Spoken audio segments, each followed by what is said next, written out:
اگر تم نے اس لڑکی سے شادی کی تو تمہارا انجام تمہارے بھائی معتصم سے بھی بدتر ہوگا۔ ہم تمہاری سانسوں کی گنتی سے بھی واقف ہیں۔ مرتسم خان لندن کی ایک بلند و بالا عمارت کے پینٹ ہاؤس آفس میں بیٹھے مرتسم کے کانوں میں یہ الفاظ سیسے کی طرح اترے تھے۔ فون کے دوسری طرف سے آنے والی آواز مشینی اور ناقابل شناخت تھی، مگر اس میں چھپی دھمکی حقیقی اور سرد تھی۔ مرتسم جو چند لمحے پہلے اپنی کمپنی کے ایک بڑی کامیابی پر مسرور تھا، اسے ایک کال نے اس کے پورے وجود میں سنسنی دوڑا دی تھی۔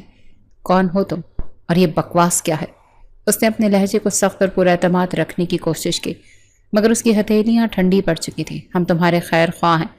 آواز میں ایک زہریلا طنز سا۔ سامعہ سے دور رہو، وہ دل ہے، اس میں قدم رکھا تو زندہ باہر نہیں نکلو گے۔ اس سے پہلے کہ مرتسم کچھ اور کہتا کال کٹ چکی تھی۔ اس نے اسکرین پر چمکتے نامعلوم نمبر کو گھورا۔ سامعہ۔ 6 سال بعد اس نے یہ نام اس طرح سنا کہ اس کے پیروں تلے سے زمین نکل گئی۔ کون تھا جو اسے پاکستان میں ہونے والی اس شادی سے روکنا چاہتا تھا، اور اس کا موازنہ معتصم بھائی سے کیوں کیا جا رہا تھا؟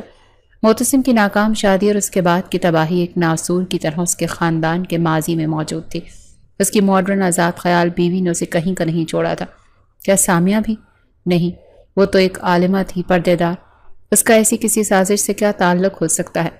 مرتسم نے اس خیال کو جھٹک دیا۔ اسے کسی بزنس دشمن کی چال لگی۔ ابھی وہ اسی سوچ میں گم تھا کہ اس کے پرسنل فون کی گھنٹی بجی۔ اسکرین پر بابا کا نام چمک رہا تھا۔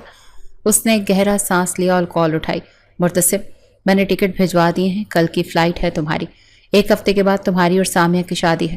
ہاشم خان کا فیصلہ کن لہجہ فون کے دوسری طرف سے گونجا۔ مرتسم نے حلق میں کانٹے چبھتے محسوس کیا۔ ایک طرف گمنام دھمکی اور دوسری طرف باپ کا اٹل حکم۔ بابا، اتنی جلدی؟ میرا یہاں کوئی کام نہیں۔ اس کے والد نے اس کی بات کاٹی۔ میں نے تمہارے چچا کو زبان دی ہے، اب مزید 1 دن کی بھی تاخیر نہیں ہوگی۔ فون بند ہو چکا تھا۔ مرتسم نے بے بسی سے فون کو دیکھا۔ وہ 2 پارٹوں کے بیچ میں پھنس چکا تھا۔ وہ پراسرار کال اب اسے کسی کی شرارت نہیں بلکہ ایک حقیقی خطرہ لگ رہی تھی۔ فلائٹ میں بیٹھے اس کا دماغ سوچ سوچ کر شل ہو رہا تھا۔ کھڑکی سے باہر بادلوں کے گالے اسے روئی کے انبار لگ رہے تھے، مگر اس کے اندر ایک طوفان برپا تھا۔ اسے اپنا بچپن یاد آیا جب وہ 20 سال کا تھا اور اس کے والدین نے اس کی منگنی 12 سالہ سامعہ سے طے کر دی تھی۔ اسے یاد تھا کہ سامعہ ایک دبلی پتلی سانولی سی بچی تھی جو ہر وقت سر پر دوپٹہ اٹھے رکھتی تھی۔ اس نے کبھی اسے غور سے دیکھا بھی نہیں تھا۔ پھر اس کے ذہن میں اپنے بھائی معتصم کی بیوی زارا کا چہرہ گھوم گیا۔ کتنی پر اعتماد، اسٹائلش اور حسین تھی۔ مرتسم نے ہمیشہ ویسی ہی بیوی کا خواب دیکھا تھا، ایک ایسی بیوی جو اس کی کامیابی کا عکس ہو، جسے وہ فخر سے دنیا کے سامنے پیش کر سکے، اور اب اسے شادی کرنی پڑ رہی تھی سامعہ سے، ایک ایسی لڑکی جس نے 6 سالوں میں شاید ہی سورج کی روشنی دیکھی ہو۔ وہ سوچ رہا تھا، کیا وہ دھمکی سچ تھی؟ کیا سامعہ واقعی کوئی مصیبت ہے، یا کوئی مجھے اس دقیانوسی شادی سے بچانے کی کوشش کر رہا ہے؟ اس کے دل میں پہلی بار سامعہ کے لیے نفرت کے ساتھ ساتھ ایک انجانا سا خوف بھی پیدا ہو رہا تھا۔ ایئرپورٹ سے گھر تک کا سفر اسے صدیوں پر محیط لگا، وہی پرانی گلیاں، وہی جانے پہچانے چہرے، مگر مرتسم کو سب کچھ اجنبی لگ رہا تھا۔ وہ لندن کی تیز رفتار زندگی کا عادی ہو چکا تھا۔ یہ سست رفتار ماحول اسے کاٹ کھانے کو دوڑ رہا تھا۔ گھر میں اس کا پرتپاک استقبال ہوا، ماں نے اسے گلے لگایا، والد نے اس کی پیٹھ تھپ تھپائی، مگر مرتسم کی نظریں کسی اور کو تلاش کر رہی تھیں۔ اور پھر اس نے اسے دیکھا۔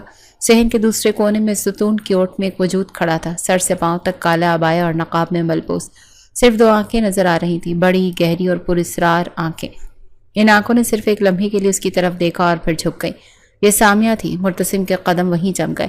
اس کے دل میں حقارت اور غصے کی ایک لہر اٹھی۔ اس لڑکی کے لیے مجھے دھمکیاں مل رہی ہیں، اسے چلتے پھرتے خیمے کے لیے میں نے لندن چھوڑا۔ رات کے کھانے پر پورا خاندان اکٹھا تھا۔ سامعہ خواتین میں ایک کونے میں خاموش سی بیٹھی تھی۔ مرتسم بار بار کنکھیوں سے اسے دیکھتا رہا۔ وہ ایک لفظ نہیں بولی، اس نے ایک نوالہ تک نہیں کھایا۔ اس کی خاموشی اور اس کا پردہ مرتسم کے لیے ناقابل برداشت ہو رہا تھا۔ رات کو جب وہ اپنے کمرے میں آیا تو اس کا تھکاوٹ سے برا حال تھا۔ وہ بستر پر لیٹا ہی تھا کہ اس کے فون پر ایک میسج آیا، ایک نامعلوم نمبر سے۔ میسج میں صرف ایک تصویر تھی۔ تصویر دیکھ کر مرتسم کے رونگٹے کھڑے ہو گئے۔ اسی لمحے کی تصویر تھی جب وہ ایئرپورٹ سے باہر نکل رہا تھا۔ تصویر اس طرح سے کھینچی گئی تھی جیسے کوئی چھپ کر اس کی نگرانی کر رہا ہو۔ تصویر کے نیچے ایک لائن لکھی تھی، پہلی وارننگ کو نظر انداز کرنے کی غلطی مت کرنا، ابھی بھی وقت ہے، پیچھے ہٹ جاؤ۔ مرتسم کے ہاتھ سے فون چھوٹنے والا تھا۔ یہ کوئی مذاق نہیں تھا، کوئی تھا جو سائے کی طرح اس کے پیچھے لگا ہوا تھا۔ اس کا شک اب یقین میں بدل رہا تھا۔ اس شادی میں کچھ تو گڑبڑ ہے، اور اس گڑبڑ کا مرکز وہ نقاب پوش لڑکی تھی، سامعہ۔ اس نے فیصلہ کر لیا کہ وہ اس شادی کی تہہ تک پہنچ کر رہے گا، چاہے اسے کچھ بھی کرنا پڑے۔ مرتسم کے ہاتھ برف کی طرح ٹھنڈے پڑ گئے اور ماتھے پر پسینے کے قطرے نمودار ہوئے۔ یہ تصویر اور یہ دھمکی، یہ کوئی کھوکھلا مذاق نہیں تھا، کوئی تھا جو اس کی ہر حرکت پر نظر رکھے ہوئے تھا، کوئی جو اسے اس شادی سے ہر قیمت پر روکنا چاہتا تھا۔ اس کے دماغ میں ہزاروں خیالات ایک ساتھ ٹکرانے لگے۔ کیا یہ اس کے بزنس کا کوئی دشمن تھا جو اسے ذاتی طور پر نقصان پہنچانا چاہتا تھا، یا اس سب کے پیچھے سامعہ کا کوئی راز تھا؟ اس کا ذہن دوسری سمت کی طرف دوڑا تھا۔ وہ نقاب میں لپٹا پراسرار وجود، اس کی وہ گہری خاموش آنکھیں، کیا اس معصوم پردے کے پیچھے کوئی اور کہانی چھپی تھی؟ کیا یہ اس کا کوئی ماضی تھا جس سے وہ بے خبر تھا؟ وہ دھمکی آمیز کال کے الفاظ اس کے کانوں میں گونجے۔ وہ دلدل ہے۔ غصہ اور ایک انجانے خوف کی ملی جلی کیفیت میں اس نے فیصلہ کیا کہ وہ اس معاملے کی تہہ تک پہنچے گا اور اس کی شروعات وہ سامعہ ہی سے کرے گا۔ وہ اسے اکیلے میں بات کرے گا، اس کے چہرے سے وہ نقاب نوچ کر سچائی جاننے کی کوشش کرے گا۔ اگلی صبح اس نے سامعہ سے بات کرنے کا موقع تلاشنا شروع کیا، مگر یہ کام اس کے تصور سے بھی زیادہ مشکل تھا۔ سامعہ ہر وقت گھر کی دوسری خواتین کے جھرمٹ میں رہتی۔ جب کبھی وہ اکیلی نظر آتی تو کسی نہ کسی کونے میں جائے نماز بچھائے بیٹھی ہوتی۔ اس کا پورا وجود ایک مضبوط قلعے کی طرح تھا جس میں داخل ہونا مرتسم کے لیے ناممکن ثابت ہو رہا تھا۔ اس کی جھنجھلاہٹ بڑھتی جا رہی تھی۔ یہ لڑکی جو قانونی طور پر اس کی منکوحہ بننے والی تھی، اس سے ایک نامحرم کی طرح پردہ کر رہی تھی۔ 2 دن اسی کشمکش میں گزر گئے۔ شادی کی تاریخ قریب آ رہی تھی اور مرتسم کا صبر جواب دے رہا تھا۔ آخرکار اس نے اپنے دوست دانیال والا مشورہ اپنانے کا فیصلہ کیا۔ اس نے اپنی کزن ہیرا کو پکڑا جو سامعہ کی سب سے زیادہ قریب تھی۔ ہیرا، مجھے سامعہ کا نمبر چاہیے، اس نے براہ راست مطالبہ کیا۔ ہیرا نے حیرت سے اسے دیکھا۔ سامعہ بھابھی کا نمبر؟ کیوں بھائی، آپ کون سی کیا بات کرنی ہے؟ مجھے کچھ ضروری بات کرنی ہے جو میں سب کے سامنے نہیں کر سکتا۔ مرتسم کے لہجے میں ایک ایسی شدت تھی کہ ہیرا مزید سوال کرنے کی ہمت نہ کر سکی۔ اس نے ہچکچاتے ہوئے اسے نمبر دے دیا۔ اس رات جب سب سو گئے تو مرتسم اپنے کمرے میں ٹہل رہا تھا اور اس کا دل تیزی سے دھڑک رہا تھا۔ اس نے فون ہاتھ میں لیا اور سامعہ کا نمبر ڈائل کیا۔ چند گھنٹیوں کے بعد دوسری طرف سے فون اٹھا لیا گیا۔ السلام علیکم، وہی نرم اور شائستہ آواز، مگر آج مرتسم پر اس آواز کا کوئی اثر نہیں ہوا۔ یہ سلام دعا چھوڑو اور میری بات غور سے سنو۔ اس کی آواز سرد اور سپاٹ تھی۔ یہ کیا ڈرامہ رچا رکھا ہے تم نے اور تمہارے عاشقوں نے؟ دوسری طرف گہرا سناٹا چھا گیا۔ پھر سامعہ کی حیرت زدہ آواز ابھری، کیا آپ ہوش میں تو ہیں؟ کیسی باتیں کر رہے ہیں؟ میں بالکل ہوش میں ہوں۔ مرتسم دھاڑا، کون ہیں وہ لوگ جو مجھے فون پر دھمکیاں دے رہے ہیں، مجھے میری تصویر بھیج کر شادی سے پیچھے ہٹنے کو کہہ رہے ہیں؟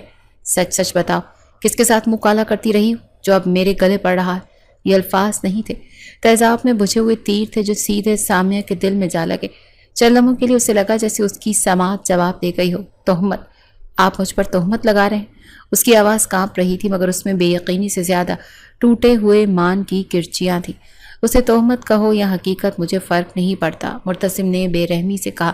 میں تم جیسی ملانی سے ویسے بھی شادی نہیں کرنا چاہتا۔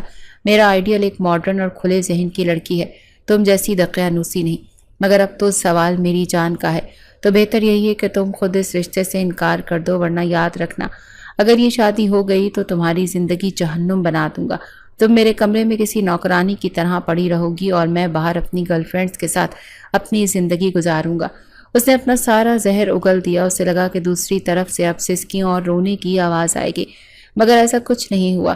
کچھ لمحوں کی خاموشی کے بعد سامعہ کی آواز آئی، وہ پرسکون مگر چٹان کی طرح مضبوط تھی۔ میرا اللہ گواہ ہے، میرا دامن صاف ہے، اگر آپ مجھ پر تہمت لگا رہے ہیں تو اس کا جواب آپ کو میرا رب دے گا۔ رہی بات شادی سے انکار کی، تو جو گناہ میں نے کیا ہی نہیں، میں اس کا الزام اپنے سر لے کر اپنے ماں باپ کی عزت خاک میں کیوں ملاؤں؟ آپ مرد ہیں، آپ انکار کر دیں۔ یہ کہہ کر اس نے فون کاٹ دیا۔ مرتسم نے دوبارہ کال کرنے کی کوشش کی مگر اس کا نمبر بلاک کر دیا گیا تھا۔ وہ ہاتھ میں فون پکڑے ساکت کھڑا رہ گیا۔ اسے تو اپنے کانوں پر یقین نہیں آ رہا تھا۔ وہ تو آنسوؤں، منتوں اور خوف کی توقع کر رہا تھا، مگر اسے ملا تھا ایک اٹل، پراعتماد اور چیلنجنگ جواب۔ اس لڑکی کے لہجے میں خوف کا شائبہ تک نہیں تھا۔ اس کی خاموش طاقت نے ایک لمحے کے لیے مرتسم کے اعتماد کو ہلا کر رکھ دیا۔ کیا وہ واقعی معصوم تھی یا وہ اس سے بھی زیادہ شاطر تھی جتنا وہ سوچ رہا تھا؟ اس کا دماغ الجھ کر رہ گیا تھا۔ ایک بات طے تھی کہ یہ معاملہ اتنا سادہ نہیں تھا جتنا اسے نظر آ رہا تھا۔ سامعہ کا فون بند کرنا اور نمبر بلاک کرنا مرتسم کی انا پر ایک زوردار تماچے کی طرح تھا۔ اس کی زندگی میں آج تک کسی کی ہمت نہیں ہوئی تھی کہ اس کے ساتھ ایسا سلوک کرے، اور وہ بھی ایک ایسی لڑکی جس کو اپنے پاؤں کی جوتی بھی نہیں سمجھتا تھا۔ اس رات وہ سو نہیں سکا تھا۔ سامعہ کی پرسکون اور مضبوط آواز بار بار اس کے کانوں میں گونج رہی تھی۔ اس کا اعتماد مرتسم کو خوف زدہ کر رہا تھا۔ وہ سوچنے پر مجبور ہو گیا کہ آخر اس لڑکی کے پیچھے کون سی طاقت ہے؟ کیا وہ دھمکیاں دینے والے ہی اس کی ڈھال بنے ہوئے ہیں؟ اس نے فیصلہ کیا کہ وہ اس کھیل کو اس کے انجام تک پہنچائے گا۔ وہ شادی کے پیچھے نہیں ہٹے گا بلکہ اسے ایک ہتھیار کے طور پر استعمال کرے گا۔ وہ سامیہ سے شادی کرے گا، اسے اپنی بیوی کی حیثیت سے اپنے قریب رکھے گا اور پھر اس کے ہر راز سے پردہ اٹھائے گا۔ وہ اس نقاب کے پیچھے چھپے چہرے کو بھی دیکھے گا اور ایک روح میں چھپی سچائی کو بھی بے نقاب کرے گا۔ چند دن شادی کی تیاریوں کی بھاگ دوڑ میں گزر گئے۔ گھر میں خوشی اور جشن کا ماحول تھا، مگر مرتسم کے اندر آتش فشاں دہک رہا تھا۔ وہ سب کے ساتھ ہنستا بولتا، رسموں میں حصہ لیتا، مگر اس کی آنکھیں ایک شکاری کی طرح ہر وقت سامیہ کے تعاقب کرتی تھیں۔ اس کی ہر حرکت، ہر خاموشی کا مطلب نکالنے کی کوشش کرتا، مگر سامیہ کا وجود ایک بند کتاب کی طرح تھا جسے پڑھنا ناممکن تھا۔ شادی کا دن آ گیا۔ مرتسم شیروانی میں ملبوس، چہرے پر ایک جھوٹی مسکراہٹ سجائے اسٹیج پر بیٹھا تھا۔ کچھ دیر بعد سامیہ کو لایا گیا۔ وہ سرخ روسی جوڑے میں ملبوس تھی اور اس کا چہرہ حسب معمول ایک گھنے نقاب میں چھپا ہوا تھا۔ وہ آ کر اس کے برابر میں بیٹھ گئی، ایک بے جان مجسمے کی طرح خاموش اور ساکن۔ مرتسم کو اس کی قربت سے شدید کوفت ہو رہی تھی۔ اس سے لگ رہا تھا کہ جیسے وہ کسی سازش کے مرکز میں بیٹھا ہے۔ فوٹو سیشن شروع ہوا۔ فوٹوگرافر نے جھجکتے ہوئے درخواست کی کہ دلہن سے کہیں کہ اگر ایک تصویر کے لیے نقاب ہٹا لیں تو اس سے پہلے کوئی بڑا کچھ کہتا۔ سامیہ نے ہلکے سے نفی میں سر ہلایا۔ اس کے عوامی انکار نے مرتسم کے تن بدن میں آگ لگا دی۔ اتنا غرور، اس نے سوچا۔ وہ آہستہ سے اس کے کان کی طرف جھکا اور زہر میں بھجے ہوئے لہجے میں سرگوشی کی۔ ایسی کون سی حور پری ہو تم جو اپنی شکل چھپا رہی ہو، یا پھر ڈر ہے کہ محفل میں بیٹھا کوئی پرانا جاننے والا پہچان لے گا؟ اس کے الفاظ پر سامیہ کا پورا وجود ایک لمحے کے لیے کانپا، مگر اس نے کوئی جواب نہیں دیا۔ اس کی خاموشی مرتسم کے شک کو مزید گہرا کر گئی۔ رخصتی کے بعد وہ اسے لے کر اپنے کمرے میں آیا۔ وہ کمرہ جسے پھولوں سے سجایا گیا تھا مرتسم کو ایک قید خانہ لگ رہا تھا۔ سامیہ کو بیڈ پر بٹھا دیا گیا۔ کچھ دیر بعد جب کمرے میں صرف وہ دونوں رہ گئے تو مرتسم نے دروازہ بند کیا اور اس کی طرف مڑا۔ سامیہ گھونگھٹ نکالے سر جھکائے بیٹھی تھی۔ مرتسم چند قدم چل کر اس کے سامنے آ کر کھڑا ہو گیا۔ بڑی خوش فہمی میں مبتلا میرا انتظار کر رہی ہو؟ اس نے طنزیہ لہجے میں کہا۔ سوچ رہی ہوگی کہ اب میں تمہارا گھونگھٹ اٹھاؤں گا۔ وہ خاموش رہی۔ بہت ہو گیا یہ پردے اور نقاب کا ڈرامہ۔ مرتسم کی آواز بلند ہو گئی۔ آج میں دیکھتا ہوں کہ اس پردے کے پیچھے آخر ایسا کون سا راز چھپا ہے جسے تم دنیا سے چھپا رہی ہو۔ یہ کہہ کر وہ جھپٹا۔ اس کا ارادہ سامیہ کے چہرے سے گھونگھٹ نوچ لینے کا تھا۔ اس کے اچانک حملے پر سامیہ بری طرح سے گھبرا گئی اور خود کو بچانے کے لیے تیزی سے پیچھے ہٹی۔ سفر تفری میں اس کا بھاری لہنگا اس کے پیروں میں الجھ گیا اور وہ اپنا توازن برقرار نہ رکھ سکی۔ وہ بیڈ سے گرنے ہی والی تھی کہ اس کے سر سے گھونگھٹ ڈھلک گیا۔ کمرے میں کھڑکی سے چھن کر آتی چاندنی کی روشنی سیدھی اس کے چہرے پر پڑ رہی تھی اور مرتسم وہ جہاں کھڑا تھا وہیں پتھر کا ہو گیا۔ اس کے سامنے جو چہرہ تھا وہ کسی سازشی عورت کا نہیں، وہ چہرہ تو کسی پری کا تھا۔ دودھ جیسی سفید رنگت، بھیگی پلکوں کے نیچے جھیل جیسی ناک اور گلاب کی پنکھڑیوں جیسے لب جو خوف سے کانپ رہے تھے۔ اس کے چہرے پر سازش نہیں، صرف معصومیت اور خوف لکھا تھا۔ مرتسم کی دنیا جیسے ایک لمحے کے لیے رک گئی۔ جس چہرے کو ایک مجرم کا چہرہ سمجھ رہا تھا وہ تو حسن کا ایک شاہکار نکلا۔ وہ سانس لینا بھول گیا، بس ساکت کھڑا اس چہرے کو دیکھتا رہا جو اس کے ہر تصور، ہر گمان سے کہیں زیادہ حسین تھا۔ وقت جیسے تھم گیا تھا۔ مرتسم اپنی جگہ پر بت بنا کھڑا تھا اور اس کی آنکھیں سامنے موجود چہرے سے ہٹ نہیں پا رہی تھی۔ اس کے دماغ میں وہ تمام شکوک اور شبہات، وہ دھمکیاں، وہ سازش کی تھیوریاں، سب اس ایک چہرے کی معصومیت کے آگے دم توڑ رہی تھی۔ وہ جو انتقام کی آگ میں جلتا ہوا کمرے میں داخل ہوا تھا، اس حسن کی پہلی جھلک نے اس کے اندر کے آتش فشاں پر برف کی سل رکھ دی۔ سامنے اس کی حیرت زدہ نگاہوں کی تاب نہ لا سکی۔ اس کے اندر جیسے کوئی طوفان امڑ آیا۔ ذلت اور بے بسی کے آنسو اس کی آنکھوں سے ایک لڑی کی صورت میں ٹوٹ کر اس کے گالوں پر بہنے لگے تھے۔ اس نے جلدی سے قریب پڑا ہوا دوپٹہ سر پر ڈالا، اپنے چہرے کو اس کی نظروں سے ایک بار پھر چھپایا اور تقریباً بھاگتے ہوئے ڈریسنگ روم میں گھس کر دروازہ اندر سے ہی بند کر لیا۔ دروازہ بند ہونے کی آواز مرتسم کو ہوش کی دنیا میں واپس لائی تھی۔ وہ کئی منٹ تک وہیں کھڑا رہا۔ اس کے کانوں میں اب بھی اپنے ہی کیے ہوئے الفاظ گونج رہے تھے کس کے ساتھ منہ کالا کرتی رہی۔ اسے پہلی بار اپنے الفاظ کی سنگینی کا احساس ہوا تھا۔ اس چہرے پر خوف اور درد کے سوا اور کچھ نہیں تھا، اور اس کا ذمہ دار وہ خود تھا، مگر پھر اس کے دماغ نے اسے جھنجھوڑا۔ خوبصورتی تو ایک چھلاوا بھی ہو سکتی۔ اس کے اندر کا شکی انسان پھر سے بیدار ہوا۔ دھمکیاں حقیقی تھی، وہ تصویریں حقیقی تھی۔ کیا یہ ممکن نہیں کہ یہ معصومیت صرف ایک ماسک ہو اور مجھے اپنے جال میں پھنسانے کے لیے؟ اس کا دل اس کی خوبصورتی کی طرف کھنچ رہا تھا، اور دماغ اسے خطرے کی گھنٹی بجا کر پیچھے ہٹنے کو کہہ رہا تھا۔ وہ اس رات سو نہیں سکا۔ وہ بیڈ پر لیٹا رہا اور ڈریسنگ روم کے بند دروازے کو تکتا رہا، جہاں شاید وہ لڑکی بھی جاگ رہی تھی۔ آدھی رات کے قریب جب دروازہ کھلا تو وہ باہر نکلی تو مرتسم نے سونی کی اداکاری کرتے ہوئے آنکھیں بند کر لی۔ سامع نے اسے بیڈ پر لیٹا دیکھ صوفے پر ہی لیٹنے کا فیصلہ کیا۔ اس کی موجودگی کی خوشبو پورے کمرے میں پھیلی ہوئی تھی، جو مرتسم کے لیے سکون کا باعث بننے کے بجائے اس کی بے چینی کو مزید بڑھا رہی تھی۔ اگلی صبح جب اس کی آنکھ کھلی تو کمرے میں کوئی نہیں تھا۔ کچھ دیر بعد وہ فریش ہو کر باہر نکلا تو سامع کو ڈریسنگ ٹیبل کے سامنے بیٹھے پایا۔ وہ ہلکے گلابی رنگ کے لباس میں ملبوس تھی اور اپنی جیولری کے ڈبے سے کچھ نکال رہی تھی۔ آئینی مسکاک مرتسم کو ایک بار پھر مبہوت کر گیا تھا۔ اس کی ہر ادا میں ایک ایسی سادگی اور نفاست تھی جو دل میں اترتی جا رہی تھی۔ اچانک سامع کو کچھ یاد آیا اور وہ اپنا موبائل فون ڈریسنگ ٹیبل پر ہی چھوڑ کر الماری کی طرف بڑھ گئی۔ مرتسم کے دماغ میں خطرے کی گھنٹی بجی۔ یہی موقع ہے، اس کے اندر کے جاسوس نے اسے اکسایا۔ اس کا شک ایک نئی جاگتی پسندیدگی پر حاوی ہو گیا۔ وہ تیز قدموں سے آگے بڑھا اور اس کا فون اٹھا لیا۔ اس کا دل دھڑک رہا تھا جیسے وہ کوئی چوری کر رہا۔ اس نے فون کو ان لاک کرنے کی کوشش کی، مگر اس پر پاس ورڈ لگا تھا۔ اس نے مایوسی سے فون واپس رکھنے کے لیے ہاتھ بڑھایا تھا کہ اچانک فون کی اسکرین پر روشن ہوئی اور ایک میسج نوٹیفیکیشن نمودار ہوا۔ نمبر محفوظ نہیں تھا۔ میسج پڑھ کر مرتسم کے خون کی گردش جیسے رک گئی۔ کیا سب ٹھیک ہے؟ اس نے تمہارے ساتھ کوئی بدتمیزی تو نہیں کی؟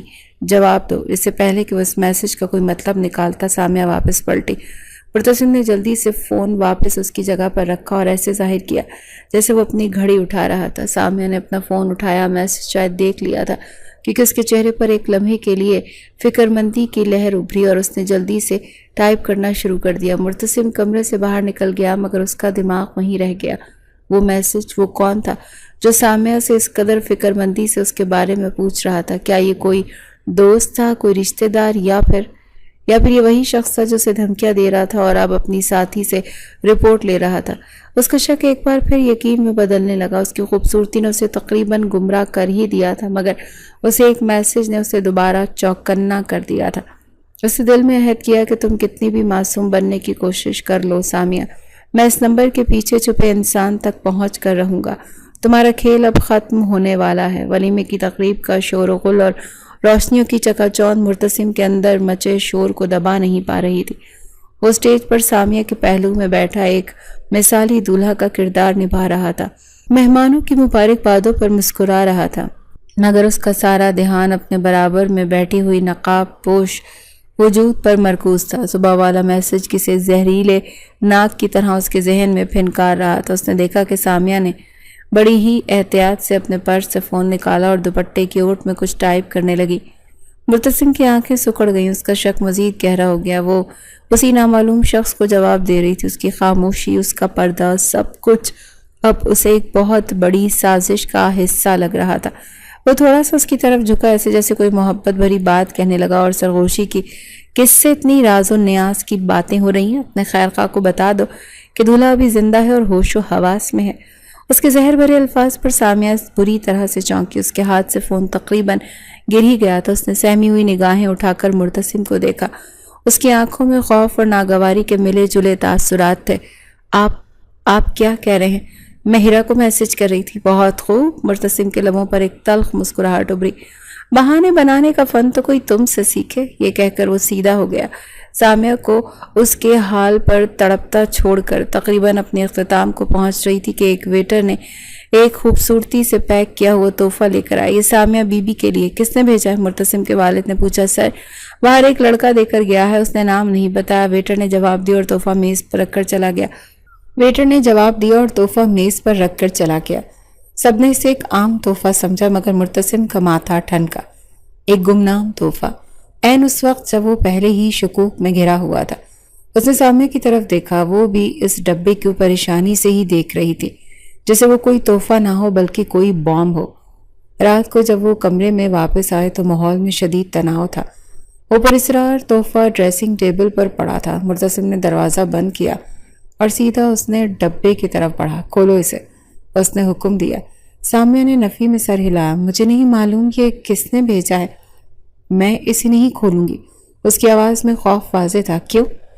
ڈر لگ رہا ہے کہ تمہارا کوئی راز فاش نہ ہو جائے، مرتسم نے طنزیہ کہا۔ اگر تم نہیں کھولو گی تو میں کھولوں گا۔ یہ کہہ کر اس نے بے دردی سے ڈبے پر لپٹا ریپٹ نوچا اور اسے کھول دیا۔ اس کے اندر مخمل میں لپٹی ایک اور چھوٹی سی ڈبی تھی۔ مرتسم کا دل زوروں سے دھڑکا۔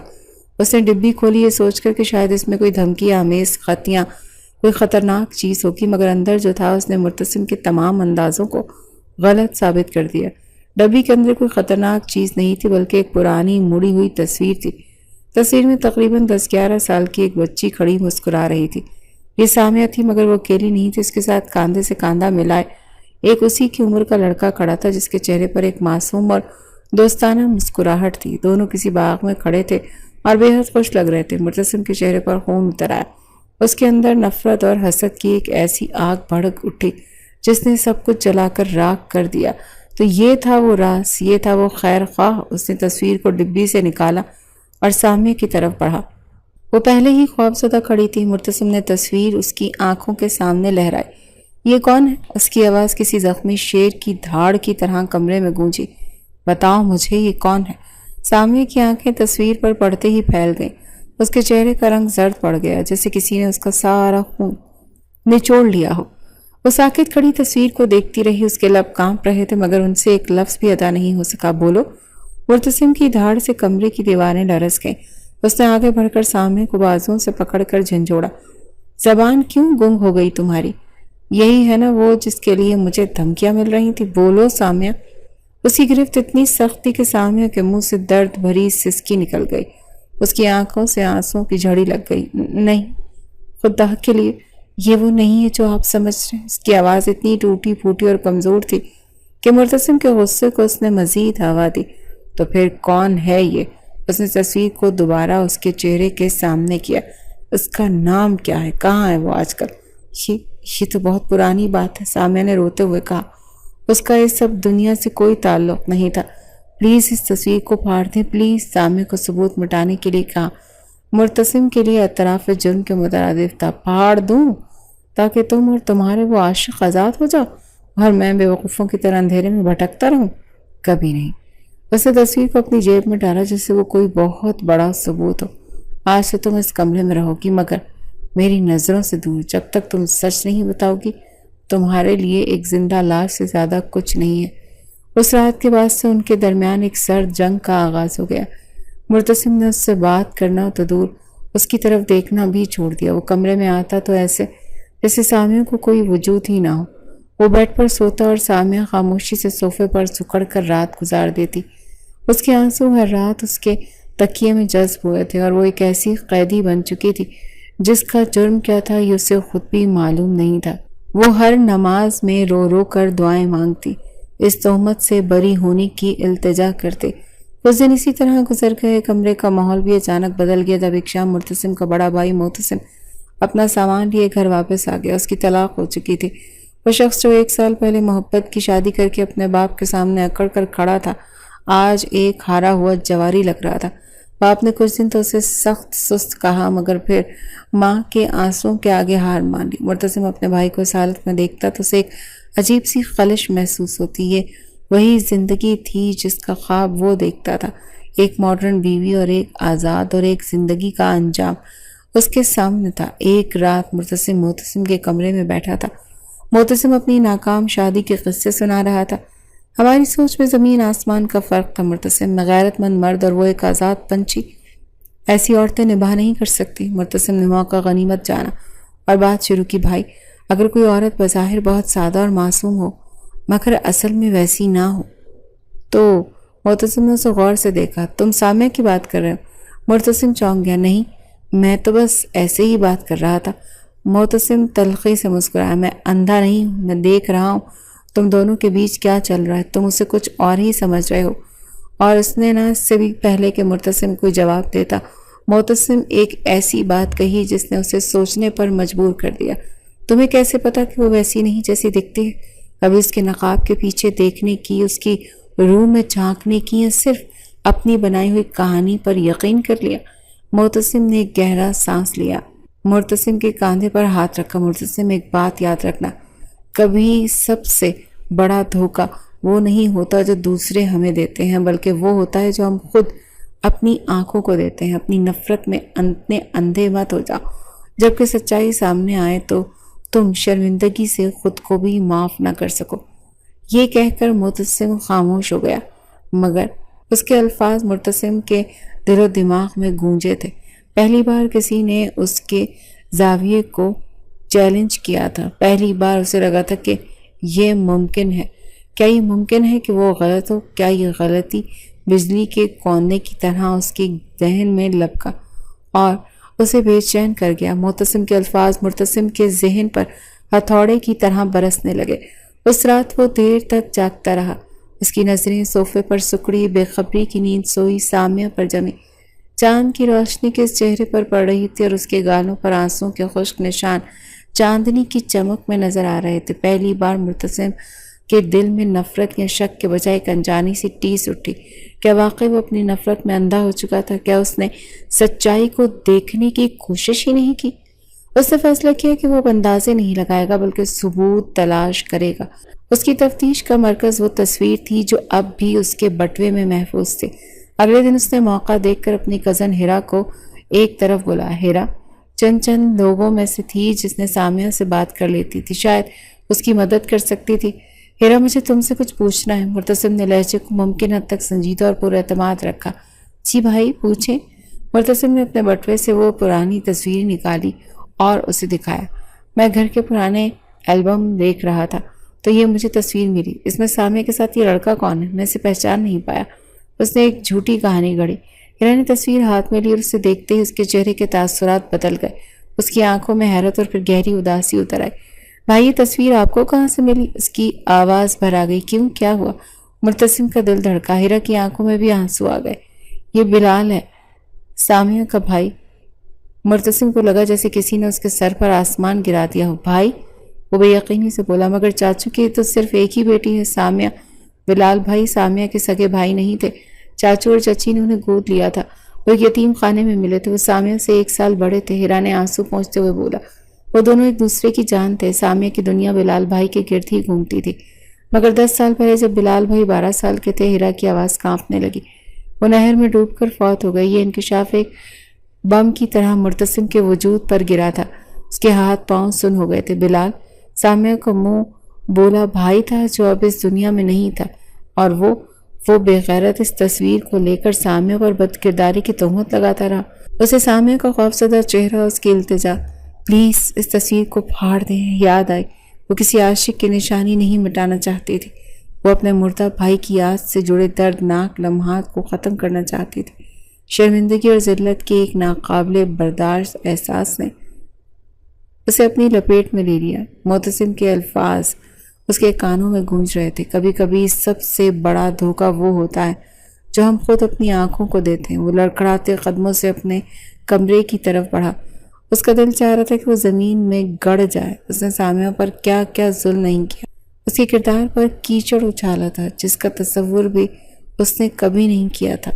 وہ کمرے میں داخل ہوا، سامیہ جائے نماز پر بیٹھی دعا مانگ رہی تھی۔ مرتسم اسے دیکھتا رہا۔ وہ لڑکی جو ہر وقت اپنے خدا کے سامنے جھکی رہتی تھی، وہ بھلا کیسے گنہگار ہو سکتی ہے؟ اس کے دل سے سامیہ کے لیے تمام شکوک و شبہات ختم ہو گئے۔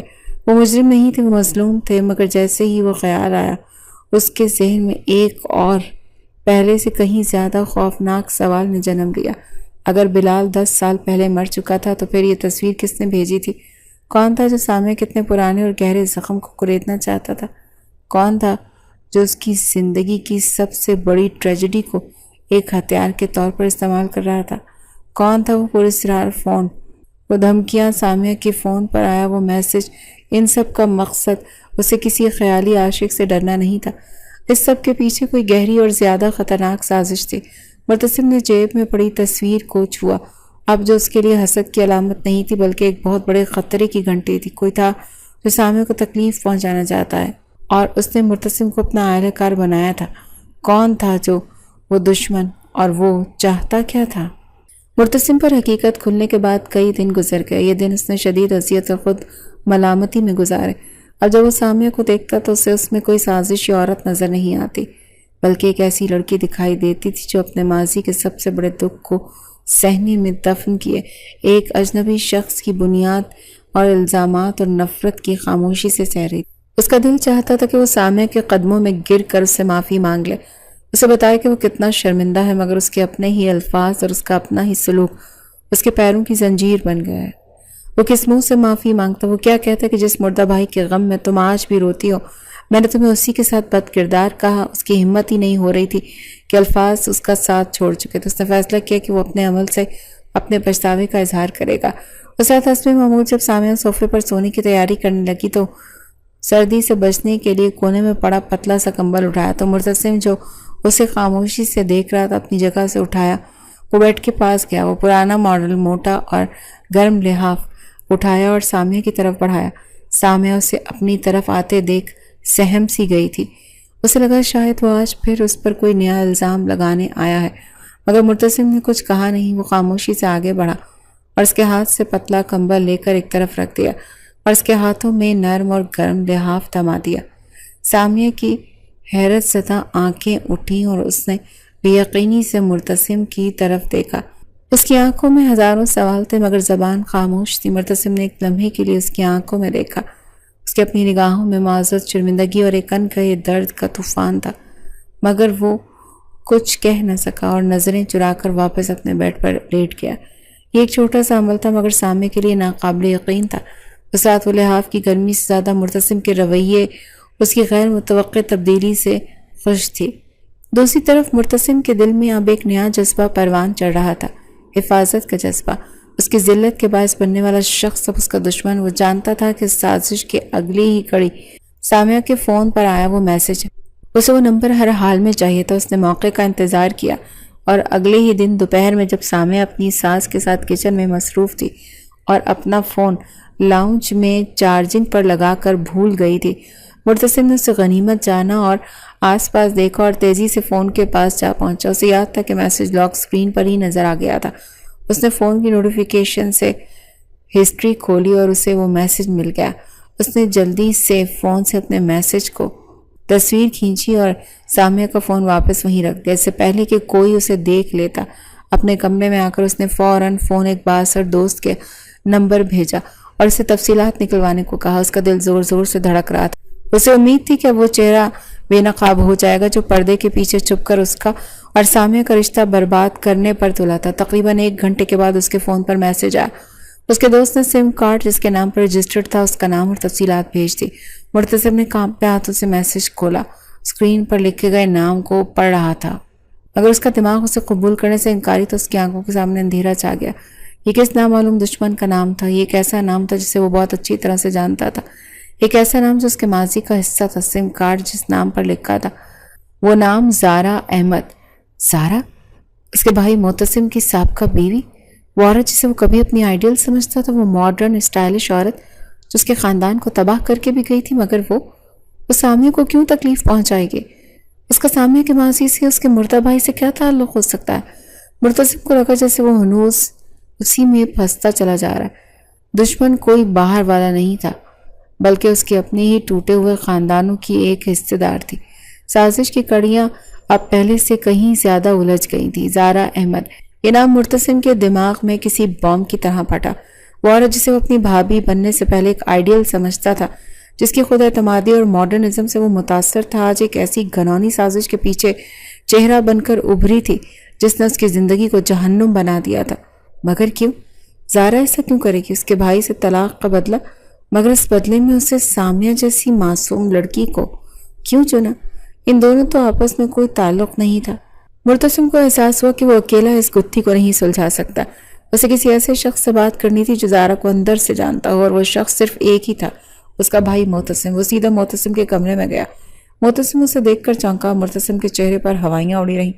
معتصم بھائی، مجھے آپ سے ذرا زارا کے بارے میں بات کرنی ہے، کچھ جاننا ہے، اور پھر مرتسم نے اسے سب کچھ بتا دیا، شروع سے لے کے آخر تک۔ وہ گمنام دھمکیاں، سامع کے کردار پر اپنے شکوک اور تصویر، بلال احمد اور اب زارا کے نام پر رجسٹرڈ سم کا انکشاف۔ وہ بولتا رہا اور اس کی آواز میں شرمندگی اور غصہ گھلتا رہا، جس کے لیے ایک اعتراف بھی تھا اور مدد کی پکار بھی۔ معتصم خاموشی سے سب کچھ سنتا رہا، اس کا چہرہ سپاٹ تھا، مگر جب مرتسم نے بلال کی تصویر کا ذکر کیا تو اس کی آنکھوں میں ایک عجیب سی چمک ابھری، جیسے اسے کوئی بھولی ہوئی کڑی یاد آ گئی ہوئی۔ جب مرتسم نے اپنی بات ختم کی تو معتصم نے گہرا سانس لیا۔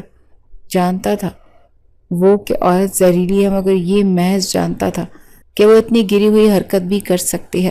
مگر بلال، اس کا بلال سے کیا تعلق؟ وہ سامع کو کیوں نشانہ بنا رہی ہے؟ کیونکہ اس کی نفرت کی جڑیں ہمارے خاندان سے بھی زیادہ گہری ہیں۔ معتصم نے ایک چونکا دینے والا انکشاف کیا۔ زارا اور بلال آپس میں رشتہ دار تھے، دور کے کزن تھے۔ مرتسم ساکت رہ گئے۔ معتصم نے بتانا شروع کیا، زارا کا خاندان ہمیشہ سے خود کو ہم سے برتر سمجھتا تھا، ان کے نزدیک دولت اور اسٹیٹس سب کچھ تھا۔ جب چاچو نے بلال کو گود لیا تھا تو ایک غریب اور یتیم رشتہ دار کا بیٹا تھا، تو زارا کے خاندان نے بہت ناک منہ چڑھائی۔ انہیں لگتا تھا کہ چاچو نے ایک تقریب سے لڑکے کو اپنا کر ان کے خاندانی نام کو ہٹایا ہے۔ زارا خود، جو اس وقت نوجوان تھی، بلال کو حقارت کی نظر سے دیکھتی تھی اور اس کا مذاق اڑاتی تھی، اور اسی وجہ سے شادی بھی شاید ایک چال تھی۔ اسے ہمارے خاندان کی دولت اور نام چاہیے تھا۔ جب میں نے اسے طلاق دی تو اس کی انا کو شدید ٹھیس پہنچی، اس نے قسم کھائی تھی کہ وہ واپس اس خاندان کی خوشیاں چھین لے گی۔ معتصم کی آواز میں درد تھا اور اسے بدلہ لینے کے لیے سامع سے بہتر کوئی ہدف نہیں مل سکتا تھا۔ وہ جانتی تھی کہ بلال سامع کی سب سے بڑی کمزوری ہے اور سب سے گہرا زخم۔ اس نے اسی زخم کو کریٹ کر تمہیں سامع کے خلاف بھڑکایا تاکہ وہ ایک اور گھر توڑ سکے اور سامع کو وہ درد دے سکے جو شاید اس نے بلال کو دیا تھا۔ اب ساری تصویر مرتسم کے سامنے واضح ہو چکی۔ زارا کا ماڈرنزم صرف ایک دکھاوا تھا جس کے پیچھے ایک بیمار حسد اور نفرت سے بھری ذہنیت چھپی تھی۔ اسے اپنے آپ سے گھن آنے لگی۔ وہ ایسی عورت کو اپنا آئیڈیل سمجھتا رہا اور سامع جیسی پاکیزہ لڑکی کو ٹھکراتا رہا۔ اس کے اندر زارا کے لیے نفرت کا ایک طوفان اٹھا، مگر اس سے بھی بڑا طوفان شرمندگی کا تھا جس نے اسے کہیں کا نہیں چھوڑا۔ وہ جانتا تھا کہ اب اسے کیا کرنا ہے۔ وہ اپنے کمرے میں واپس گیا۔ سامع جانماز پر بیٹھی دعا سے فارغ ہوئی تھی کہ اس کے چہرے پر وہی سکون اور معصومیت تھی جسے مرتسم اپنے شک کے تیزاب کو جلاتا رہا، اور اس کی موجودگی میں مرتسم کو اپنے وجود کے گناہوں سے بھرا محسوس ہوا۔ وہ اب مزید خاموش نہیں رہ سکتا تھا۔ وہ آگے بڑھا اور اس کے سامنے کھڑا ہو گیا۔ سامع نے چونک کر اسے دیکھا۔ مرتسم کی آنکھوں میں آنسو تھے۔ اس کا غرور، اس کی انا، سب کچھ پگھل کر ان آنسوؤں میں بہہ رہا تھا۔ اس نے اپنے کانپتے ہوئے لبوں کو جنبش دی اور اس کی آواز بمشکل نکل سکی، سامع۔ اس نے گہرا سانس لیا جیسے اپنی بیوی کو زندگی کے سب ہمت کو مجتمع کر رہا ہو۔ مجھے معاف کر دو۔ یہ 3 الفاظ نہیں تھے، یہ قیدی کا اپنی انا کی جیل سے رہائی کا اعلان تھا، ایک مجرم کا اعتراف تھا جو اپنی مظلوم کے سامنے سر جھکائے کھڑا تھا۔ کمرے میں گہرا سکوت ہو گیا تھا اور وقت جیسے ایک لمحے میں ٹھہر گیا، سامع کے جواب کو منتظر۔ مرتسم کے الفاظ پر سامع کی بڑی بڑی آنکھیں حیرت سے پہلے وہ گمسم سی اسے دیکھ رہی تھی، جیسے اسے یقین نہیں آ رہا ہو کہ اس نے جو سنا وہ سچ۔ اس نے آہستہ سے پوچھا، کس بات کی معافی؟ اس نے سوال میں جیسے بندھے ہوئے بند کو توڑ دیا۔ مرتسم اس کے سامنے زمین پر بیٹھ گیا اور اس کے ہاتھ تھام لیے۔ ہر اس بات کی، ہر اس الزام کی، ہر اس اذیت کی جو میں نے تمہیں دی۔ پھر وہ بولتا ہی چلا گیا۔ اس نے سامع کو سب کچھ بتا دیا، وہ دھمکی آمیز کالز، وہ تصویریں، بلال کی تصویر، ہر اس گھٹیا شخص کی، زارا کی پوری سازش۔